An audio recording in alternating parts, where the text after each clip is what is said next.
Haleluya, Shalom. Salam sejahtera bagi kita sekalian, saudaraku yang saya kasihi di dalam Tuhan kita Yesus Kristus. Doa saya biarlah kiranya segala yang baik yang dijanjikan oleh Bapa itu terjadi dalam hidupmu, dalam keluargamu, dalam masa depanmu, pendidikanmu, pekerjaanmu, dan segala rencanamu sepanjang tahun 2023 ini. Puji Tuhan. Baik saudara, kita akan kembali melihat satu bagian firman Tuhan yang terdapat dalam kitab Amsal pasal 13 ayat yang keempat. Berbunyi demikian, hati si pemalas penuh keinginan, tetapi sia-sia, sedangkan hati orang rajin diberi kelimpahan. Nah saudaraku, hari ini kita akan bahas tentang satu tema, yaitu jadilah orang rajin.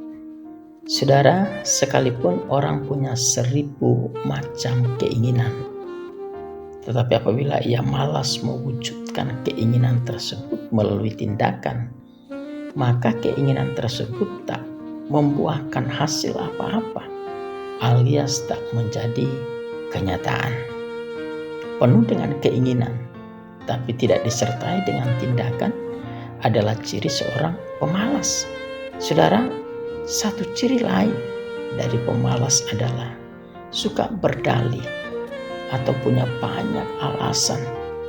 Jika ciri itu ada pada saudara pendengar sekalian, mulai hari ini berubahlah, karena kemalasan hanya mendatangkan kerugian.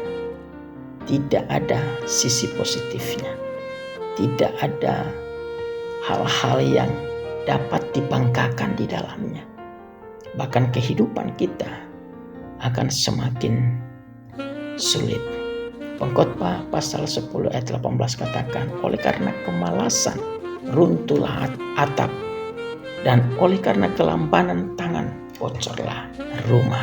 Saudaraku, Tuhan menghendaki orang-orang percaya, kita adalah anak-anaknya, untuk tidak menjadi pemalas, tapi menjadi pekerja yang rajin. Mengapa saudara? Karena Alkitab katakan bahwa Bapakku bekerja sampai sekarang, maka aku pun bekerja juga, dalam Yohanes pasal 5 ayat 17. Jadi sejak awal penciptaan, Tuhan sudah mendesain manusia untuk bekerja. Tuhan Allah mengambil manusia itu dan menempatkannya dalam Taman Eden untuk mengusahakan dan memelihara taman itu. Dalam Kejadian pasal 2 ayat 15. Itulah sebabnya Tuhan sangat menentang orang-orang yang malas.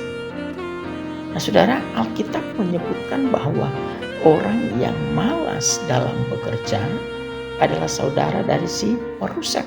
Amsal 18 ayat 9. Kalau kita rajin bekerja, rajin berdoa, rajin membaca Alkitab, rajin menabur, rajin berbuat baik, rajin melayani Tuhan, dan sebagainya, suatu saat kita pasti akan memetik hasilnya.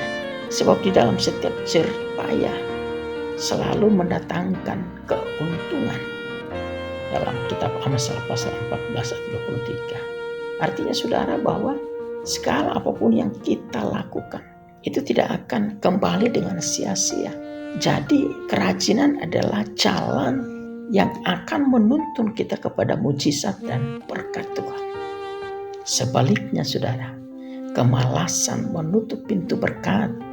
Sebab Tuhan tidak akan pernah memberkati orang-orang yang malas.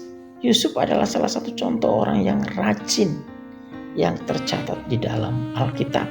Karena kerajinannya dalam bekerja, ia dipercaya oleh Potifar dan juga disukai oleh kepala penjara.